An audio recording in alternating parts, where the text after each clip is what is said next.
Hello students, आज हम लोग सीख रहे हैं pair of straight line. Pair of straight line के बारे में देखिए क्या क्या होता है। Pair of straight line actually क्या होता है वो सीखिएगा। इसमें दो स्ट्रेट लाइन को जब एक साथ मल्टीप्लाई कर दिया जाता है तो एक सेकेंड डिग्री कर्व जनरेट हो जाता है, उसको हम लोग पेयर ऑफ स्ट्रेट लाइन कहते हैं। ध्यान दीजिएगा, सपोज करते हैं कि आपके पास दो लाइन थे a1x plus a2y plus c, यहाँ जीरो भी लगा सकते हैं। दूसरा इक्वेशन था ax plus by plus d is equal to 0। ये दो स्ट्रेट लाइन L1 और ये स्ट्रेट लाइन L2 को रिप्रेजेंट कर रहा है। अगर आपको दोनों का कंबाइन इक्वेशन चाहिए तो आपको क्या करना होगा, L1 और L2 को मल्टीप्लाई करना होगा। जब मल्टीप्लाई करेंगे तो ये बनेगा a1x plus a2y plus c into ax plus by plus d is equal to 0 into 0। यानी लेफ्ट को लेफ्ट से, राइट को राइट से मल्टीप्लाई करके सॉल्व करेंगे तो एक सेकेंड डिग्री कर्व जनरेट हो जाएगा। ध्यान दीजिएगा, एक हम यहाँ लिख देते हैं एनी सेकेंड डिग्री कर्व। कोई भी एक सेकेंड डिग्री कर्व की बात करें तो सेकेंड डिग्री कर्व जो होता है उसको एस से रिप्रेजेंट करते हैं, डिनोट करते हैं। उसका इक्वेशन होता है ax square plus 2hxy plus by square plus 2gx plus 2fy plus c equal to 0। This is any second degree general equation. यानी सेकेंड डिग्री कर्व ये होता है। ये कर्व किसी पार्टिकुलर टाइम पे पैराबोला बनेगा, किसी पार्टिकुलर टाइम पे एलिप्स बनेगा, किसी पार्टिकुलर टाइम पे हाइपरबोला, और किसी पार्टिकुलर टाइम पे ये पेयर ऑफ लाइन में कन्वर्ट हो जाएगा। तो अभी हम सीख रहे हैं पेयर ऑफ स्ट्रेट लाइन। तो आपको मैं सिखाने जा रहा हूँ कि ये सेकेंड डिग्री कर्व जो है ये पेयर ऑफ लाइन कैसे बनेगा। सबसे पहली पॉइंट अगर आप मेरा नोट किए होंगे तो ये है सेकेंड डिग्री कर्व। इस सेकेंड डिग्री कर्व के लिए सबसे खास रूल यहाँ पे ये रहेगा, चाहे किसी भी कोनिक को डिफाइन करे, यहाँ पे ए का वैल्यू कभी जीरो नहीं होना चाहिए। ऐसा क्यों बोल रहे हैं वो सीख लीजिएगा। इस पूरे कर्व में ए को हम लोग लीडिंग कोफिशिएंट कहते हैं। अगर हमारा लीडिंग कोफिशिएंट ही जीरो हो गया तो x के टर्म में ये सेकेंड डिग्री नहीं रहेगा, यानी ये लीनियर में कन्वर्ट हो जाएगा, तो ये किसी कोनिक को रिप्रेजेंट नहीं कर पाएगा। आगे चलते हैं, ध्यान दीजिएगा। इस पूरे इक्वेशन को अगर स्ट्रेट लाइन बनना है तो what is necessary and sufficient condition. अगर ये लाइन अभी जैसे मैंने बताया ये हर तरीके का कोनिक को क्रिएट करेगा एट अ पार्टिकुलर कंडीशन, तो अभी अगर इसको pair of straight line generate करना है, बनाना है, तो what is necessary and what is sufficient condition, उसके लिए आइए मैं फॉर्मूला डायरेक्ट नहीं लिख रहा हूं, सॉल्व करके दिखा रहा हूं। इस पूरे इक्वेशन को मैं x के लिए क्वाड्रेटिक करना चाहता हूं, तो ये बनेगा ax स्क्वायर प्लस x का कोफिशिएंट है यहाँ पे 2hy प्लस x का कोफिशिएंट यहाँ पे था ट्वाइस g प्लस बाकी सबको एक साथ लिख लीजिए by square plus 2fy plus c is equal to 0। यह एक क्वाड्रेटिक इक्वेशन रिप्रेजेंट करा in the form of x। इस इक्वेशन से अगर हमें x का वैल्यू फाइंड करने की जरूरत पड़ेगी तो कैसे करेंगे वो देखिएगा। x is equal to minus B, तो b क्या है ये वाला, minus 2 into H Y plus G minus B plus minus under root B square यानी इसका स्क्वायर कीजिएगा तो 4 into H Y plus G the whole square minus 4 into A, और c के जगह पे ये वाला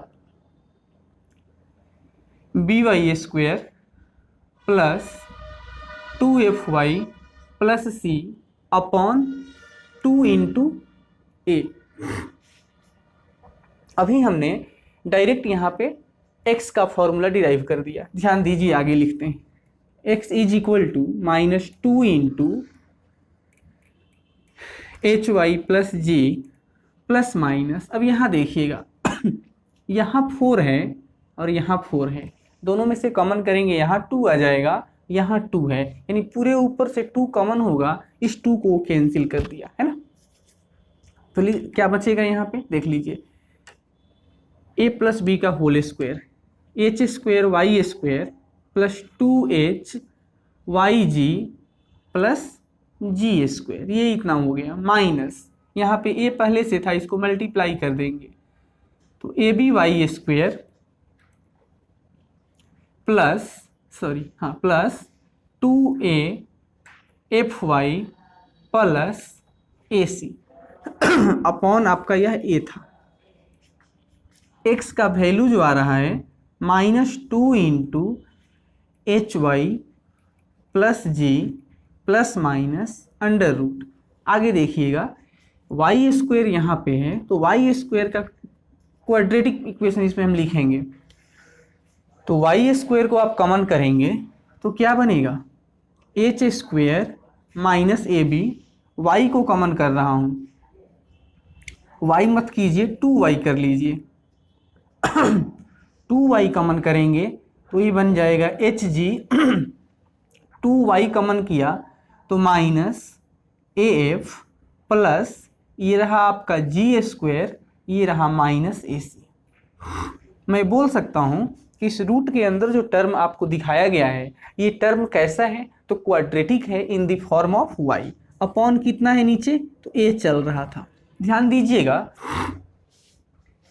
ये x का वैल्यू मैं सोल्व कर रहा था, इस x के वैल्यू के लिए पूरा इस रूट पे डिपेंड करेगा। अगर इस क्वाड्रेटिक इक्वेशन का, अगर इसके लिए इसका परफेक्ट स्क्वायर बन जाएगा, अगर इसका परफेक्ट स्क्वायर बन जाएगा तो हम क्या कहेंगे, रूट कैंसिल हो जाएगा और इसका एग्जैक्ट आंसर मतलब क्लियर रिजल्ट आएगा। तो हम कहेंगे for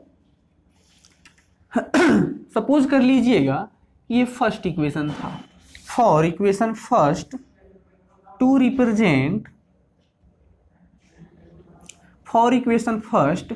represent a linear pair. अगर इस इक्वेशन को एक पेयर ऑफ स्ट्रेट लाइन या लीनियर पेयर बनना है तो उसके लिए नेसेसरी कंडीशन होता है कि इसको दो लीनियर फैक्टर में हम रिसॉल्व कर सके, फैक्टराइज कर सके। उसके लिए हम यहाँ कहेंगे the equation Y square into H square minus A B plus 2y into H G minus A F plus G square minus A C का, मतलब इस क्वाड्रेटिक इक्वेशन यहाँ लिख लीजिए, इस क्वाड्रेटिक इक्वेशन का रियल रूट चाहिए। रियल रूट होना चाहिए तो उसमें एक कंडीशन आता है d ग्रेटर देन 0। अभी मैं यहाँ लगा रहा हूँ कि डिस्क्रिमिनेंट इज इक्वल टू 0। ध्यान दीजिएगा, जब इस पे हम डिस्क्रिमिनेंट को 0 करना चाहते हैं इसका मतलब है कि बी स्क्वायर का वैल्यू 4ac के बराबर होगा। जब यहाँ बी स्क्वायर लगाएंगे तो क्या बनेगा, 4 into H G minus A F the whole square is equal to 4 into A का वैल्यू है एच स्क्वायर माइनस ए बी इंटू सी का वैल्यू है G square minus A C. Discriminant 0 हो गया, that is B square minus 4ac 0 हो गया, यानी B square का वैल्यू 4ac के इक्वल हो गया। अब इसे हम थोड़ा आगे सॉल्व करेंगे, है ना, रफ करते हैं।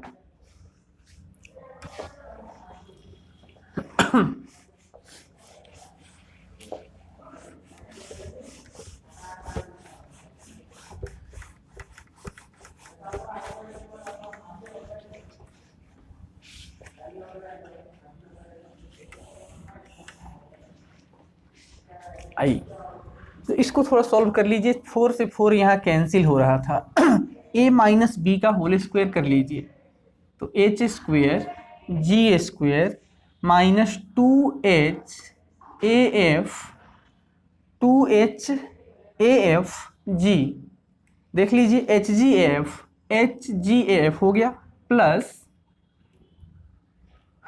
ए square F square is equal to H square G square, multiply कर रहे हैं H square G square minus H square A C minus G square A B plus A square B C. अब यहाँ देख लीजिए H square G square cancel हो जाएगा उसके बाद क्या बचता है उसको थोड़ा सेट कर लेंगे एक जगह पे। यहाँ देखिएगा इस पूरे दोनों टर्म पे ए है, यहाँ और यहाँ और यहाँ हर जगह पे ए है, तो मैं ए कॉमन करना चाहता हूँ। जब ए कॉमन करेंगे तो ये कितना हो जाएगा, -2h F G plus A is equal to, यहाँ से ए कॉमन किया था तो ये बन गया था H square C minus G square B plus A B C. ध्यान दीजिए इस ए से ए को कैंसिल कर दिया और मैं डायरेक्ट अब लिख रहा हूँ इस पूरे टर्म को उधर लेके जा रहा हूँ। अच्छा यहाँ छूट गया मेरा, ए को कॉमन किया तो यह ए एफ स्क्वेयर था। देखिए वहाँ पे ए बी सी पहले से था, ये -2fgh उधर चला गया तो +2fgh माइनस यह ए एफ स्क्वेयर है तो इधर आ गया माइनस ए एफ स्क्वेयर, ये वाला माइनस बी जी स्क्वेयर या G square B minus A F square minus B G square, ये minus C H square A B C plus 2fgh minus A F square minus B G square minus C H square, और आपके right side में क्या है 0। तो देखिएगा बेटा ध्यान से, ये जो मैं यहाँ डब्बा बना रहा हूँ ना, ये डब्बा क्या है, this is necessary condition, this is necessary condition to represent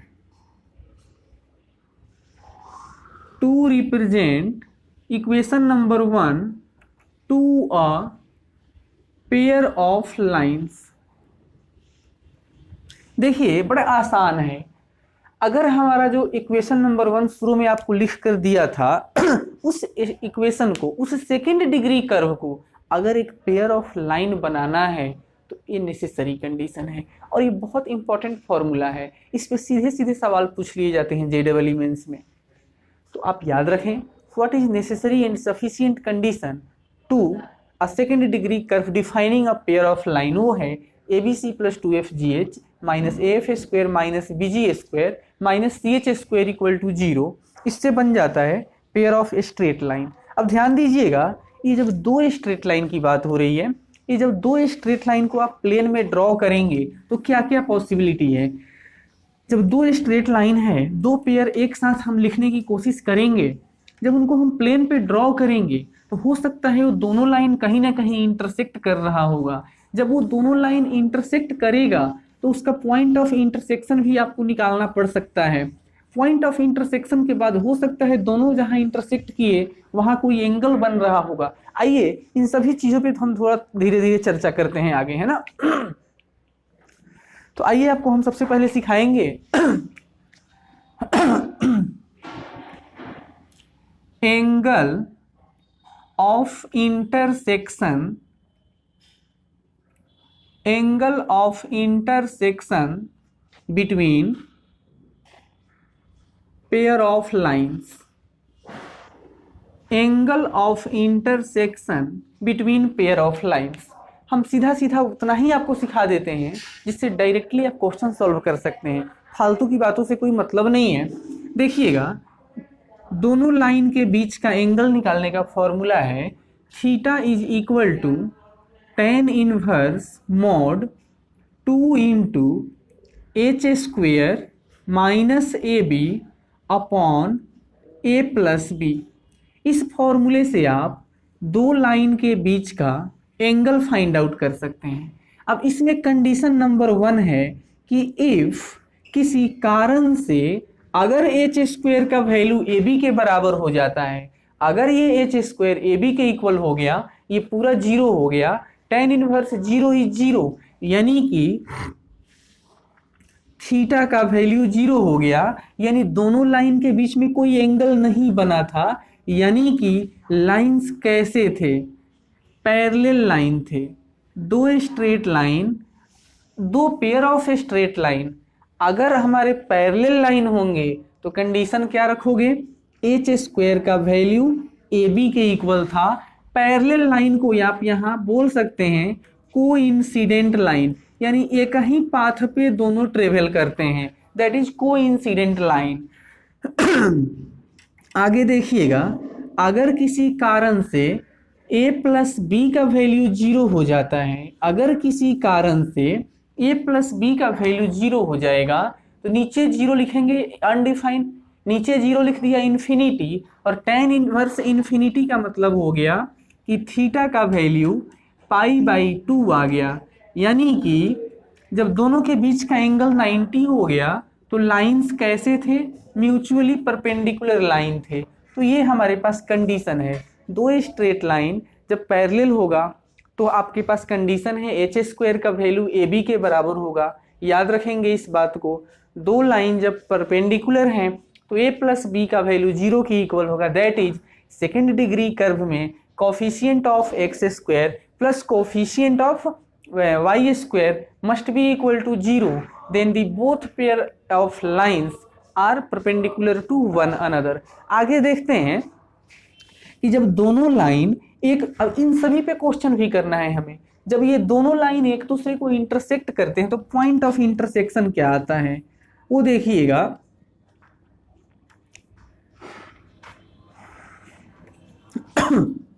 point of intersection of pair of lines, दोनों लाइंस पेयर में पॉइंट ऑफ इंटरसेक्शन कैसे निकालते हैं, ध्यान दीजिएगा। ये है A F minus G H upon H square minus A B, और यहाँ है B G minus H F upon H square minus ए बी। हमने थोड़ा सा उल्टा लिख दिया है, B G minus H F को पहले देना है और A F minus G H उल्टा लिख दिया, कोई बात नहीं है। यहाँ है B G minus H F और ये है A F minus G H. देखिएगा, जब दोनों लाइन जहाँ पे इंटरसेक्ट किए होंगे उस पॉइंट को इंटरसेक्शन पॉइंट यानी उसका जो कोऑर्डिनेट निकालना होगा, उसके लिए ये वैल्यू है, ये एक्स कोऑर्डिनेट है, ये वाई कोऑर्डिनेट है। जहाँ पे लाइन पेयर इंटरसेक्शन करेंगे उस पॉइंट का जो कोऑर्डिनेट होगा B G minus H F upon H square minus A B comma A F minus G H, और ये हो जाएगा एच स्क्वायर माइनस ए बी। इस फॉर्मूले से आप पॉइंट ऑफ इंटरसेक्शन उसका निकाल सकते हैं। तो अभी तक जो आपको मैंने सिखाया इसके अकॉर्डिंग आइए एक दो क्वेश्चन करके सिखाते हैं, इसके अकॉर्डिंग इस फॉर्मूले का क्या हेल्प है, कैसे आप क्वेश्चन बना सकते हैं। तो आइए सीखते हैं।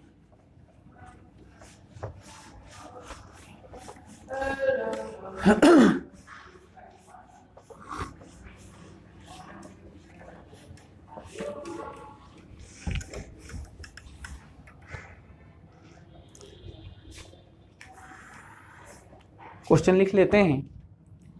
कह रहा है कि फाइंड द लाइन्स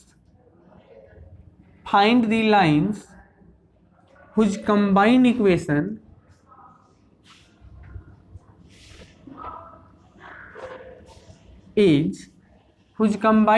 आपको कंबाइंड इक्वेशन ये दे रहा है 6x square plus 5xy plus minus 4y square plus 7x plus 13y minus 3 equal to 0। आपके पास ये पेयर ऑफ स्ट्रेट लाइन का कंडीशन है, यानी एक सेकेंड डिग्री कर्व दिया गया है और कहा गया है कि अगर ये पेयर ऑफ लाइन को डिफाइन कर रहा है तो उस दोनों लाइन को अलग अलग बताओ। क्वेश्चन इक्वेशन हम चेक कर लेते हैं। 6x² + 5xy - 4y² + 7x + 13y - 3 = 0। देखिएगा बेटा, जब भी आपको इस तरीके का लाइन पेयर दिया जाएगा और इंडिविजुअल इक्वेशन आपसे मांग रहा होगा तो आपको, जैसे मैंने सॉल्व करके दिखाया था, मेरा मकसद ये नहीं था टाइम खराब करके इतना सिखाना, मैंने स्टेप सिखाया कि कैसे उसको x में क्वाड्रेटिक करके ही सॉल्व करना है। तो आ जाइए, इसको x के लिए क्वाड्रेटिक बना लीजिए। 6x² + x को कॉमन कर लीजिए तो 5y + 7 प्लस, अब प्लस तो नहीं है, माइनस लगा लेते हैं सीधे, माइनस लिख लीजिए 4y² और ये -13y, तब ना बाद में प्लस बन जाएगा, और ये +3 = 0। ये x के लिए क्वाड्रेटिक है, यहाँ से x का वैल्यू आता है -b, यानी -5y + 7 प्लस माइनस √b², तो b² कर लीजिएगा 5y + 7 का होल स्क्वायर -4 × a, यानी कि 6 × c, तो c की जगह ये माइनस लेंगे तो ये प्लस हो जाएगा, इंटू 4y² -13y + 3 अपॉन कितना है, तो 2 × a कीजिएगा तो 2 में 6 से गुना करने पे 12 होता है। थोड़ा आगे बढ़ रहे हैं, तो x = -5y, ये प्लस का साथ है आपका, ये प्लस माइनस, थोड़ा सा इसको ओपन कर लीजिएगा तो 25y², तो ये हो जाएगा, और ये कितना है, 4 में 6 से किए 24, 24 में 4 से करिए 96, तो 96 में जब 25 आप ऐड कीजिएगा ना तो ये बन जाएगा 121, साथ में y²। ये देखिएगा 2ab करेंगे ना तो 70y 70y बनेगा, और यहाँ देख लीजिएगा 24 में 13 से गुना कर लीजिएगा 24 में थोड़ा 13 से पहले गुना करके देख लो क्या आता है, तो 24 × 72 72, और ये 4 और ये 2, 2 का 2 7 4 11, और ये 312। अब 312 में से 70 एक बार घटा लो क्या आता है, 2 का 2, ये 24 आ जाएगा, 242 माइनस में आ रहा है, यानी इसको डायरेक्ट मैं लिख रहा हूँ तो -242y, ये देखिएगा ये 49 बनेगा, और ये 24 में 3 से करिए 72 आएगा, तो 72 और 49 कर लो, फिर से 121 आ गया। नीचे का हिसाब जो भी है वो लिख देंगे यहाँ पे। x = -5y + 7 प्लस माइनस, इसका मतलब क्या है, 11y - 11 दी होल स्क्वायर, और इसका ये रूट अंडर था, तो आइए नीचे का जो हिसाब है वो लिख लेते हैं, आगे बढ़ रहे हैं हम लोग। तो ये -5y + का 7 प्लस माइनस 11y -11 हो गया, क्योंकि इस रूट से इस स्क्वायर के कैंसिल हो गया, नीचे का आपका 12 है।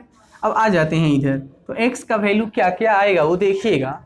जब इसके बीच में प्लस होगा तो -5y और +11y कितना हो जाएगा, 6y, ये -7 और -11 -18, और नीचे का 12 है, ऊपर से 6 कॉमन कर लेंगे तो y - 3/2 आएगा। इसको सॉल्व करना है तो कर लीजिएगा, 2x - y + 3 = 0। एक लाइन ये आ गया, जब यहाँ प्लस यूज हुआ था, जब यहाँ माइनस यूज करोगे तो -5y -11y -16y होता है।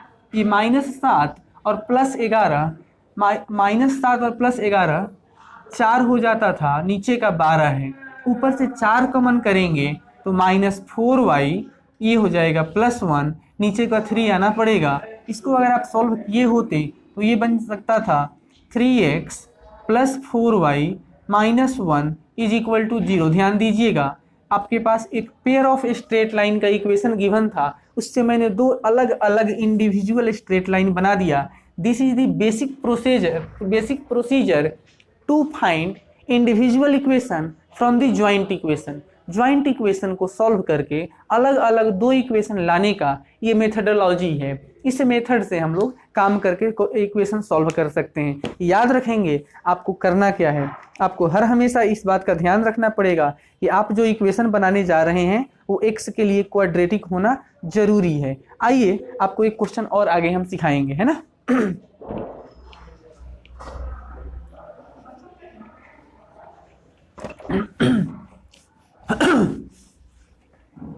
बहुत ही इंटरेस्टिंग चैप्टर है और बहुत ही अच्छा कॉन्सेप्ट है इसका। एक क्वेश्चन की एक्सपेक्टेशन हम लोग रखते हैं हर बार, तो इसको सीखना जरूरी होता है, क्योंकि अगर आप इस चैप्टर को अच्छे से सीख जाते हैं तो पूरे के पूरे कोनिक सेक्शन में आपको कोई परेशानी नहीं होगा, है ना। इसके पहले भी मैंने आपको एक क्लास इस पे दिया है, basic of elementary coordinate geometry का। आइए एक छोटा क्वेश्चन करते हैं। क्वेश्चन है what is value of lambda. ये क्वेश्चन है व्हाट इज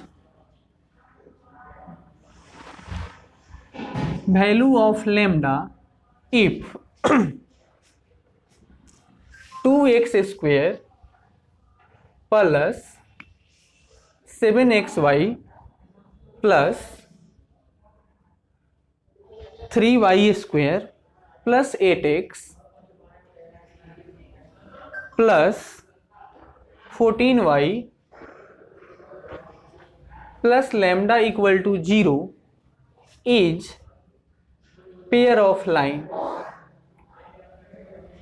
कह रहा है कि जो सेकेंड डिग्री कर्व है, अगर ये एक पेयर ऑफ लाइन को जनरेट कर रहा है या फॉलो कर रहा है, बना रहा है या है, तो लैम्डा का वैल्यू क्या होगा।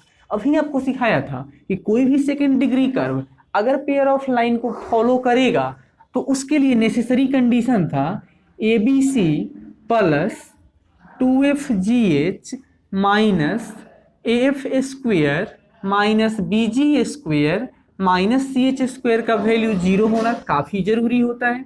आइए A का वैल्यू यहाँ 2 है। What is A? Coefficient of x square. What is B? Coefficient of what is B? Coefficient of y square. What is C? C is constant term, that is lambda plus 2 into f क्या होता है, तो 2fy 2f 7 आ जाएगा ना, तो 2 into 7 g के जगह पे क्या आएंगे, तो 2gx 2 into 4 into x, तो g के बदले 4 आ गया। 2fg h क्या होता है, तो 2hxy 7/2 xy, तो h यहाँ पे क्या लिखोगे 7/2। 2fgh माइनस a यानी कि 2 f स्क्वायर, f कितना था 7, the whole square minus b यानी कि 3 g स्क्वायर, g का वैल्यू कितना है यहाँ 4, the whole square minus c that is lambda. h square करना है तो h स्क्वायर कर लीजिए ABC plus 2FGH, ABC plus 2FGH यानी 7/2 कर दीजिए यहाँ पे, इसका होल स्क्वायर भी कर लीजिए, इसका वैल्यू 0 होना जरूरी है। अब ध्यान दीजिए ये हो जाएगा 6 टाइम लैम्डा प्लस ये 2 से 2 कट जा रहा है, 7 7 जब 49, 49 को 4 से मल्टीप्लाई कर लो, 36 हाथ में रहेगा आपके पास 3 और ये हो जाएगा 19, 4 9 36 के 6 हाथ में 3, 4 चौके 16 3 19, ठीक है। माइनस ये 49 में 2 से मल्टीप्लाई कर लीजिएगा तो आपको आ जाएगा समझ में, 40 ये 98 आ जाएगा सीधा सीधा माइनस ये आ जाएगा फिर से 48, ये कितना आ जाएगा, तो lambda into 49/4 is equal to 0 है। सॉल्व कर लीजिए इसको, तो ये आ जा रहा है 6 लैम्डा प्लस ये तो 196, अभी आप ऐसे ही रख लीजिएगा, इस दोनों को ऐड कर लेते हैं तो 8 8 16 के 6 हाथ में 1 रहेगा, 1 और 4 5 और 9 14 146 हो जाएगा। 8 8 16 हाथ में 6 1 रहेगा, 9 4 13 14, ठीक है। Minus lambda into 49/4 is equal to 0। आगे बढ़ रहे हैं तो ये आ जाएगा 6 लैम्डा प्लस 6 से 6 घटा देने पे 0 आता है, 19 से 14 घटा दो 5 आएगा, 50 आ गया सीधा सीधा। प्लस अब इसको हम डायरेक्ट इधर लेकर चले जाते हैं, is equal to lambda into 49/4। अब ध्यान दीजिएगा, इस 6 लेमडा को उधर कर देते हैं, इधर क्या रहेगा 50 is equal to lambda 49/4 minus 6, lambda को कॉमन कर लिया था, ये लेमडा रहेगा 49 माइनस 4 में से 4 छके 24 हो जाएगा सीधा सीधा, नीचे का 4 है तो ये आ जाएगा 50 चल रहा था, ये लेमडा अपॉन 4 और ये 25 आ जाएगा। अब देख लीजिए 25 से 2 मरतबा कट जाता है तो लेमडा का वैल्यू कितना आ गया, लेमडा का वैल्यू 8 आ गया। अगर इस सेकेंड डिग्री कर्व को एक पेयर ऑफ लाइन बनाना है तो उसके लिए नेसेसरी कंडीशन है कि लेमडा का वैल्यू 8 हो सकता है। अगर लेमडा का वैल्यू 8 नहीं होगा तो ये पेयर ऑफ लाइन नहीं बन पाएगा। आइए आपको थोड़ा सा और आगे लेकर चलते हैं। अब क्वेश्चन है कि एक कर्व आपको और दिया गया है, एक सेकेंड डिग्री कर्व है यहाँ पे और ये इस तरीके से है, x² plus 4 into XY plus 4y² plus 3x plus 6y minus 4 is equal to 0। कह रहा है कि ये कोई सेकेंड डिग्री कर्व है जो पेयर ऑफ स्ट्रेट लाइन बनाएगा, तो दोनों पेयर ऑफ लाइन जो है इसमें वो पैरेलल लाइन है, तो दोनों पैरेलल लाइन के बीच का डिस्टेंस बताओ। आइए थोड़ा ट्राई करते हैं। पहले तो हमको L1 L2 अलग अलग फाइंड करेंगे, इंडिविजुअल मिलेगा, फिर सोचेंगे कि वो पैरेलल है कि नहीं है। पैरेलल है तो पैरेलल का कॉन्सेप्ट लगा देंगे, जो डिस्टेंस आना होगा आ जाएगा। मेरा मन है यहाँ से लेकर यहाँ तक, मुझे ऐसा लगता है कि ये x + 2y का होल स्क्वायर लिख देने से बन जाएगा। अब इस दोनों में 3 अगर कॉमन कर लेंगे तो ये बन जाएगा x + 2y, इधर से -4 इज इक्वल टू 0। मेरे मन में ऐसा आ रहा है कि इसको कैपिटल X पुट कर देंगे तो x² plus 3 into x plus something is equal to 0। That is ये जो इक्वेशन यहाँ दिख गया यह x + 2y के लिए क्वाड्रेटिक है। तो बताइएगा यहाँ से x + 2y का वैल्यू कितना आ जाएगा, -b plus minus √b² -4 into a into C के जगह -4, नीचे है कितना तो 2 इंटू a। सोल्व करोगे तो -3 प्लस माइनस 16 9 25 का 5 होता है, नीचे 2 आ गया। अगर आप इसे सोल्व करने का प्रयास करेंगे, जब ये प्लस हो जाएगा तो 5 में से 3 जाने पे 2/2, एक बार ये 1 आएगा। जब ये माइनस होगा तो ये सीधा सीधा -8/2 -4 आ जाएगा। अब देख लीजिए क्या बन गया, x + 2y का वैल्यू एक बार 1 होगा, यानी -1 इक्वल टू 0। अब ये जो यहाँ रिप्रेजेंट किया, दिस इज लाइन L1, मतलब मेरा मन है हम L1 मान लेते हैं। और फिर से x + 2y का वैल्यू एक बार -4 होगा, उसको इधर करेंगे तो ये +4 इज इक्वल टू 0। ये आ गया सेकेंड लाइन। हमारे पास L1 L2 आ गया। ध्यान दीजिएगा बेटा, यहाँ स्लोप का वैल्यू कितना है -½ यहाँ स्लोप का वैल्यू -½ है, दैट इज पैरेलल लाइन है। दोनों पैरेलल लाइन के बीच का जो डिस्टेंस होता है इसको स्मॉल d कहते हैं। d is equal to C2 - C1 कर लीजिए, ऊपर 5 आ जाएगा, नीचे क्या आ जाएगा √5 आ जाएगा।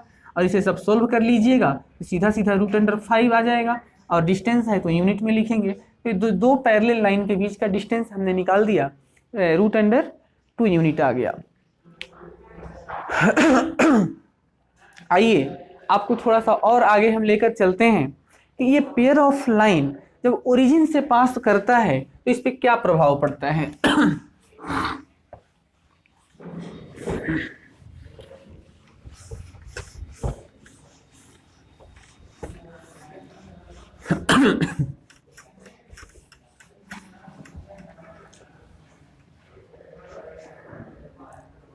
ये बहुत अच्छा कॉन्सेप्ट है क्योंकि इसमें 2 फॉर्मूले ऐसे हैं जो बहुत ज़्यादा महत्वपूर्ण हैं, उसको सीखिएगा।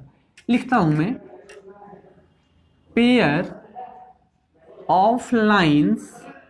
अब लाइंस कहने का मतलब pair of straight line, pair of lines through origin.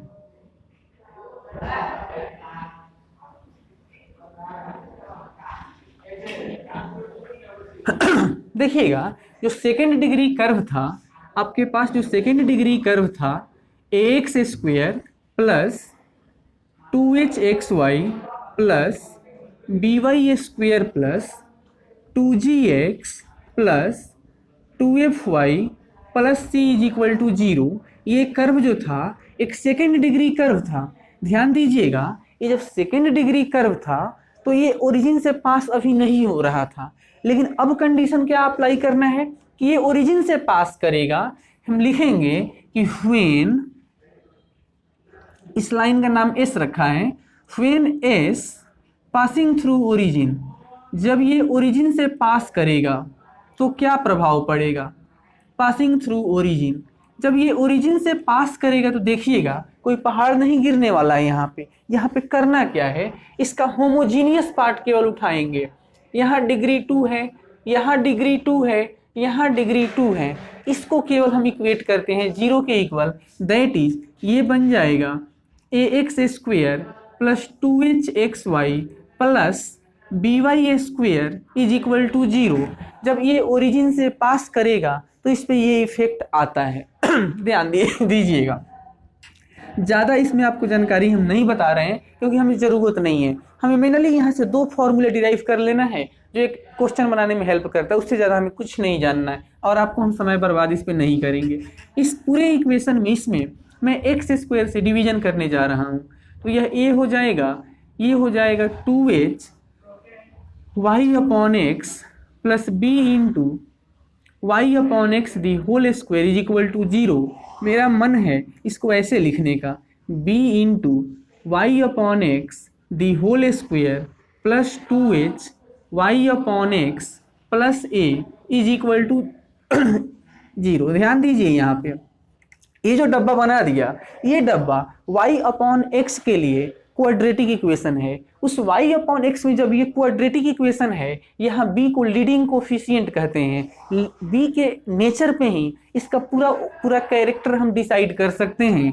मान लीजिएगा कि ये इक्वेशन नंबर 1 हो गया था। Let equation number 1 having roots, root मान लीजिए कि इसके रूट हैं m1 एंड m2। अब ऐसा क्यों बोल रहा हूँ वो सीखिएगा। जब ये क्वाड्रेटिक इक्वेशन है तो इसका 2 आंसर तो आएगा। अब 2 आंसर कैसा आएगा मुझे मालूम नहीं है, वो रियल भी हो सकता है, नॉन रियल भी हो सकता है, रियल एंड रिपीटेड हो सकता है, non real and non repeated, कुछ भी हो सकता है, मुझे मालूम नहीं है। जब इसके रूट m1 m2 है तो हम इक्वेशन नंबर 1 को, equation number 1 can be expressed as, हम लिख सकते हैं क्या इसको कि b into y/x minus m1 into y/x minus m2 is equal to 0। कुछ बच्चे कहते हैं कि सर जब ये क्वाड्रेटिक इक्वेशन था तो ये तो लिख दिया 2 फैक्टर, बहुत अच्छी बात है, b को क्यों लगाया। बेटा आपने अगर क्लास 9th में पॉलिनोमियल चैप्टर अच्छे से पढ़ाई नहीं किया तो मेरी कोई इसमें गलती नहीं है। बिना लीडिंग कोफिशिएंट को डिसाइड किए हुए आप पॉलिनोमियल जनरेट कर ही नहीं सकते। आपने क्या लिखा, इसके बदले इसको लिखा। मैंने कहा था ये लीडिंग कोफिशिएंट है, इसका पूरा लीडरशिप का श्रेय इसको जाता है, ये इसका पूरा ओवरऑल कैरेक्टर डिसाइड करता है। तो अगर इसको उठाकर यहाँ ला रहे हैं इसका मतलब क्या है, इसका कैरेक्टर अब कौन डिसाइड करेगा। उसके लिए कोई नया पैदा थोड़ी ना करेंगे, जो था उसी को लेकर आएंगे, दैट इज बी। और ये बेसिक रूल है। आइए आगे आपको सिखा रहा हूँ।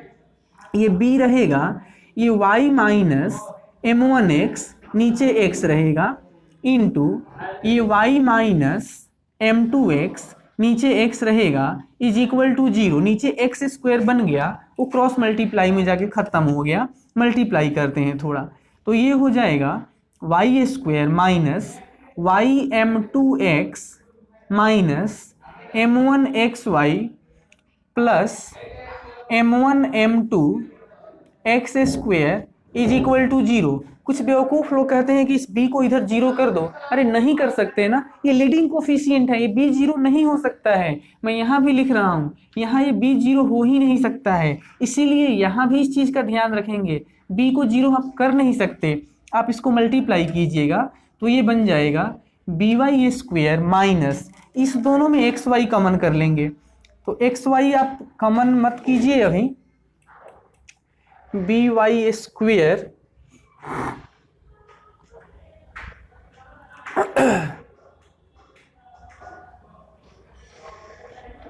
B y square, x y को अगर कॉमन करेंगे तो ये बन जाएगा m2 plus m1 into b plus m1 m2 into x square is equal to 0। अच्छा, अब यहाँ ध्यान दीजिएगा, हम एक काम कर लेते हैं। अब थोड़े समय के लिए मान लीजिए ये कैपिटल ए इक्वेशन था, ठीक है, और ये जो इक्वेशन आया यहाँ पे ये कैपिटल बी इक्वेशन आ गया। अब मैं आपसे कहने वाला हूँ, ए को मैंने थोड़ा सा सॉल्व कर दिया तो इक्वेशन ए बन गया, इसको सॉल्व करने से ये बन गया था और इसी को सॉल्व करने से ये बन गया। यानी अभी हमारा जो इक्वेशन नंबर ए है और इक्वेशन नंबर बी है दोनों सेम है, तो दोनों का कंपेयर करेंगे। हम लिखेंगे यहाँ कि comparing equation number A and equation number B. Equation A और बी को जब कंपेयर करोगे तो ध्यान दीजिएगा, वाई स्क्वायर का कोफिशिएंट कितना है, यहाँ भी बी था और यहाँ भी बी है।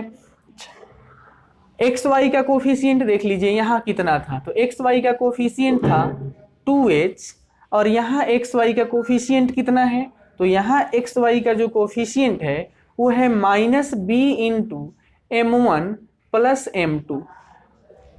ये हो गया आपका एक्स वाई का कोफिशिएंट। यहाँ देखिएगा, एक्चुअली उल्टा लिख दिया है, कोई बात नहीं है। एक्स स्क्वायर का कोफिशिएंट कितना है वहाँ, तो ए है। यहाँ एक्स स्क्वायर का कोफिशिएंट कितना है, तो m1 m2 है, is equal to y square का कोफिशिएंट बी था, यहाँ वाई स्क्वायर का कोफिशिएंट भी बी है। बी से बी को कैंसिल करके इधर 1 कर दिया और सीधा सीधा मेरे से आप सीख लीजिएगा m1 प्लस m2 का वैल्यू कितना होगा। m1 m2 इधर क्रॉस मल्टीप्लाई में आ गए तो ये आ जाएगा 2h अपॉन बी। ये खास फॉर्मूला है, m1 प्लस m2 का वैल्यू 2h अपॉन बी के इक्वल होता है और ये m1 m2 का वैल्यू कितना होता है वो सीख लीजिए।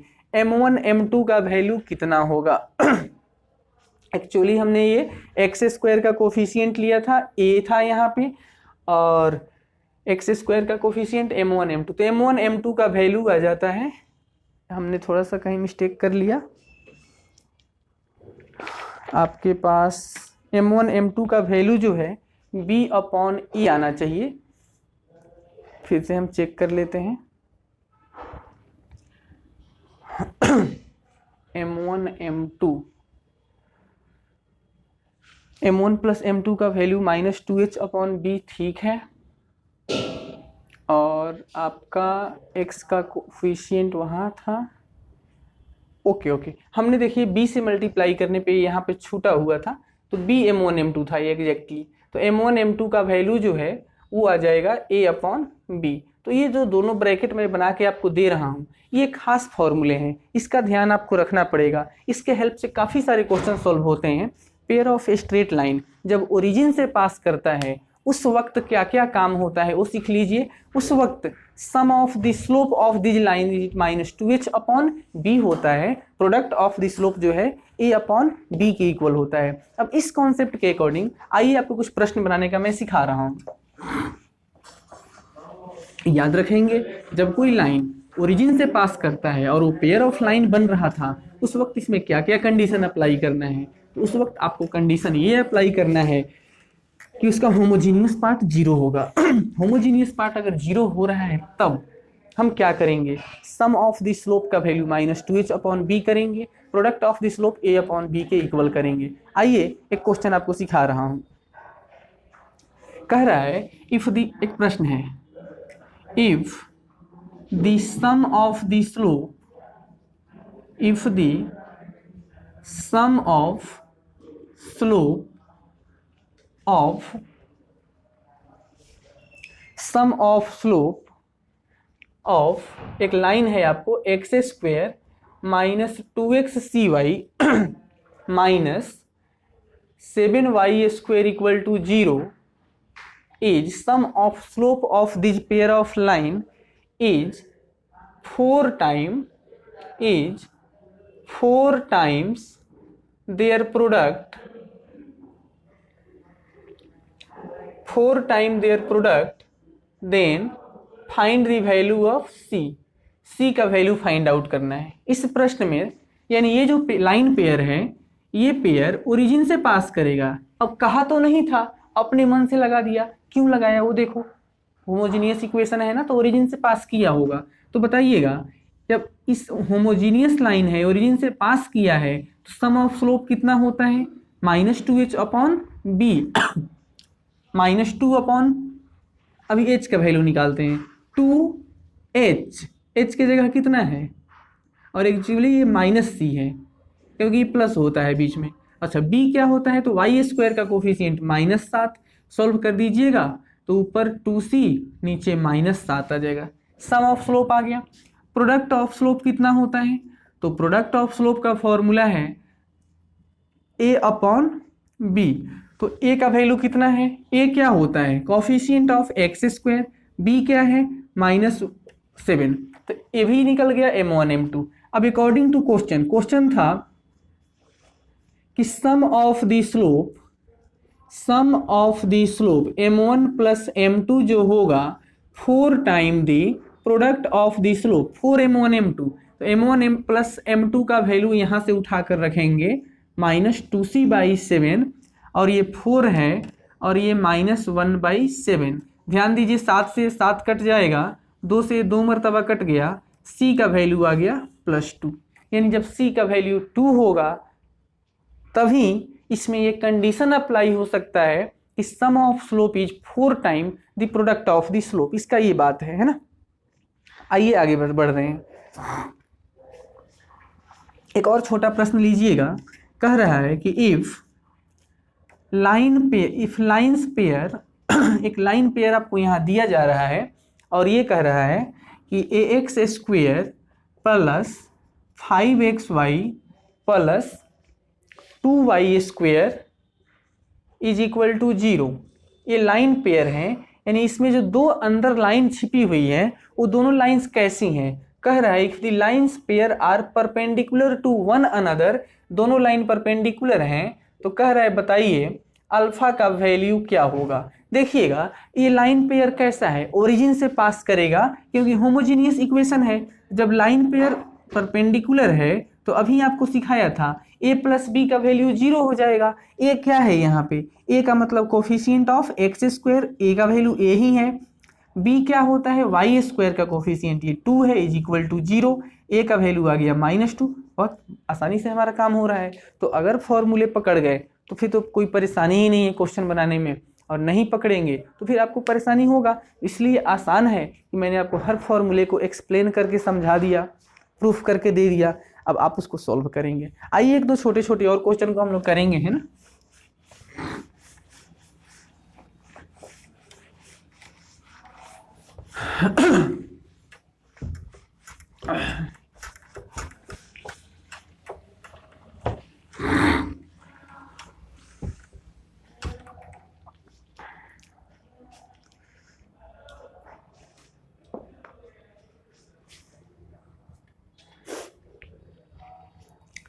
क्वेश्चन है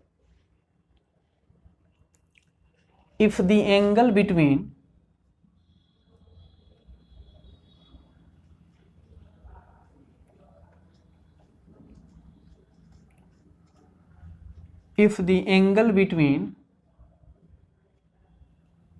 line pair, if the angle between line pair 2x² plus 5xy plus 3y² plus 6x plus 7y plus 4 is equal to 0. If the angle between the line pairs is tan inverse m, then बताइए आप यहाँ पे m का value क्या होगा। m का value find करने के लिए कह रहा है। आइए सीखते हैं। ये लाइन पेयर है आपके पास, इसमें दो लाइनें अंदर में हैं। दोनों लाइन के बीच का एंगल क्या दिया हुआ है? दोनों के बीच का एंगल tan इनवर्स m है। ध्यान दीजिए यहाँ पे इस लाइन पेयर में ए का वैल्यू 2 है, बी का वैल्यू कितना है 3 है, एच का वैल्यू कितना है 5/2, 2HXY, 2 तो था नहीं तो मल्टीप्लाई डिवाइड करेंगे ना, ए बी एच हो गया। सी का वैल्यू क्या होता है कांस्टेंट टर्म, जी का वैल्यू क्या होता है 3, 2GX, तो इसको सेट करेंगे ना 2 3x बन जाएगा। अच्छा एफ का वैल्यू कितना हो जाएगा 1/2 सब कुछ निकल गया। अभी हम लोग एक फॉर्मूला सीखे थे कि tan थीटा का जो वैल्यू होता है वो इक्वल होता है, थीटा का वैल्यू था tan inverse 2 into h² minus AB upon A plus b. ध्यान दीजिएगा, theta is angle between the line and angle between the line is given by this relationship tan inverse m, ये हो गया is equal to, ये हो जाएगा tan inverse आपका ये मॉड है, ये 2 रहेगा, h के बदले क्या पुट करना चाहेंगे 5/2 का होल स्क्वायर 25/4 माइनस a और b का प्रोडक्ट कर लो तो 2 3 6 होता है, और नीचे क्या a प्लस बी करोगे तो 5 होता है। दोनों तरफ tan लेंगे, इस tan इनवर्स का हिसाब क्लियर होगा, m का वैल्यू आएगा सीधा सीधा 2 इंटू, ये देख लीजिए 25 में से 24 गया 1 बटा ऊपर 1, नीचे 4 का वर्गमूल 2 हो जाएगा और नीचे 5 था, तो आप सीधा सीधा देख लीजिए 2 से 2 कट रहा था और ये आ जाएगा 1/5, तो m का वैल्यू कितना आया 1/5 आया, m का वैल्यू 1/5 आएगा, है ना। इस तरीके से m निकल गया, m ही निकालना था। चलिए एक और क्वेश्चन आपको करके सिखाते हैं।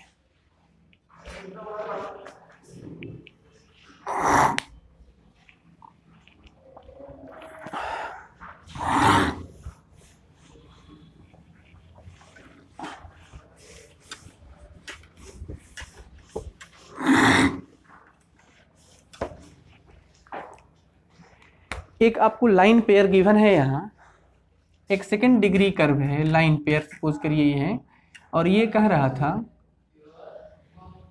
x cosine alpha minus y into sine alpha the whole square is equal to x² plus y² sine square alpha. यह एक लाइन पेयर है, तो कह रहा है कि आप फाइंड कीजिए, यहाँ पे फाइंड द एंगल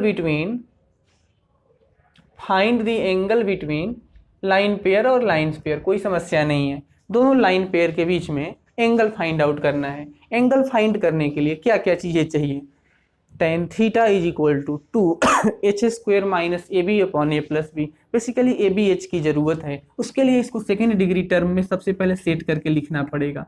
इसको ओपन करते हैं, a माइनस बी का होल स्क्वायर, तो x² cos square alpha plus y² sine square alpha minus 2xy sine alpha cos alpha is equal to x² sine square alpha plus y² sine square alpha. ध्यान दीजिएगा, यहाँ ये x² पहले से था, cos square alpha उधर से आया साइन स्क्वायर अल्फा, ये बन गया cos 2 अल्फा। सिमिलरली ये प्लस y² था, साइन स्क्वायर अल्फा उधर भी था, साइन स्क्वायर अल्फा इधर भी था, ये कैंसिल हो गया, इसका कोई हिसाब नहीं है, यानी y² नहीं है तो उसका कांस्टेंट ले लेते हैं, कोफिशिएंट हमने 0 ले लिया। ये है माइनस 2xy, ऐसा इसको हम हटा देते हैं, 2 साइन अल्फा कॉस अल्फा का मतलब सीधा सीधा लिख लिया साइन 2 अल्फा, इधर कुछ नहीं है, इज इक्वल टू 0। ये एक होमोजीनियस इक्वेशन हो गया जो ओरिजिन से पास करेगा।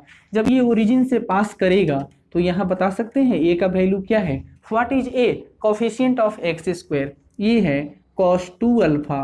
b का वैल्यू क्या होता है, कोफिशिएंट ऑफ y², लड्डू, और आपके पास h का वैल्यू कितना है, तो h का वैल्यू है -1/2, क्योंकि यहाँ लिख सकते हैं ना 2 इंटू 1/2, तब ना ये फिर से 1 हो जाएगा, और 2hxy फॉर्मूला सेट कर दिया और इसको यहाँ लिखने की ज़रूरत नहीं है।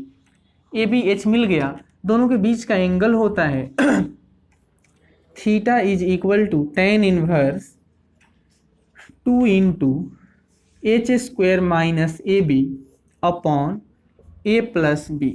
सॉल्व कर लेते हैं थोड़ा सा, तो ये आ जाएगा tan इनवर्स 2 एच स्क्वायर कीजिएगा 1/4 माइनस ए बी तो 0 ही होगा, और नीचे ए प्लस बी यानी ओनली वन ए यानी कॉस 2 अल्फा। अब देख लीजिए कितना हो रहा है, theta is equal to tan inverse, ये आपका 2 है और ये हो जाएगा 1/2, कट जाएगा यानी सीधा सीधा ये आ जाएगा 1 अपॉन कॉस 2 अल्फा, और ये आया tan inverse second of 2 alpha. अब यहाँ भी छोड़ सकते हैं, लेकिन मेरा मन है थोड़ा और सोल्व करने का, तो आइए करते हैं।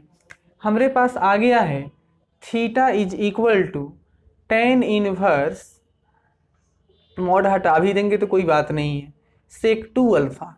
अब इन्वर्स ट्रिग्नोमेट्री में आपको सिखाया था, हमने ही सिखाया था, दूसरे किसी की बात नहीं करते हैं, मैंने खुद सिखाया था। जब फंक्शन के अंदर फंक्शन इंक्लूड हो जाता है तो राइट टू लेफ्ट चलने की प्रयास करते हैं, कोशिश करते हैं।